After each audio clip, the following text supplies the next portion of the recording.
سوال: پیدائش سے پہلے سب انسان بچے کی صورت میں ایک جیسے ہوتے ہیں، تو پھر کسی کو اچھا نصیب اور کسی کو برا نصیب کیوں دیا ہے؟ جواب: کوے نے پوچھا اللہ تعالیٰ سے کہ مور کو رنگین پر دیے اور میرے سیاہ کیوں دیے؟ یہ سوال ابھی طے نہیں ہوا۔ جواب نہیں دیا۔ اللہ تعالیٰ نے یہ کہ آپ نے پہاڑ بنائے تو دریا کیوں بنا دیے؟ اس کا جواب اس نے نہیں دیا۔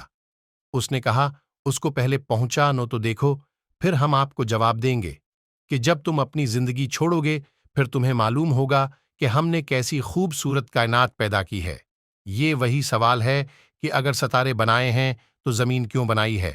اللہ تعالیٰ سے لوگوں نے پوچھا کہ یہ تو ٹھیک ہے کہ یہ مذہب اور دین آپ کا ہے، لیکن یہ بتائیں کہ فلاں شخص کو پیغمبر کیوں بنایا، ہم میں سے کسی کو بنا دیتے۔ اللہ تعالیٰ کا فیصلہ یہ ہے کہ مجھ سے نہ پوچھو کہ میں نے ایسا کیوں کیا ہے، بلکہ یہ تیاری کرو کہ میں پوچھوں گا کہ تم نے ایسا کیوں کیا ہے۔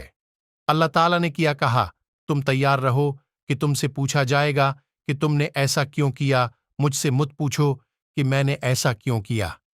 باقی بات سمجھ لو۔ باقی بات کیا ہے؟ اللہ تعالیٰ نے فرق پیدا کیا، رنگ رنگ پیدا کیا، کسی کو پھول بنا دیا، کسی کو پھل بنا دیا، کوئی درخت بنا دیا، کوئی دریا بنا دیا، کیسے کیسے بندے پیدا کر دیے، کوئی چاہنے والا بنا دیا اور کوئی چاہے جانے والے بنا دیے۔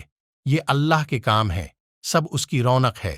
مثلاً پیدائشی طور پر بندہ سیاہ پیدا کر دیا، پیدائشی طور پر اس کا رنگ اور کر دیا، وہ کرتا رہتا ہے۔ کسی کو امتی بنا دیا اور کسی کو پیغمبر بنا دیا، کسی کو دنیا میں بدنصیب کر دیا اور کسی کو خوش نصیب کر دیا، کہیں فرعون بنا دیا اور کسی کو موسیٰ بنا دیا۔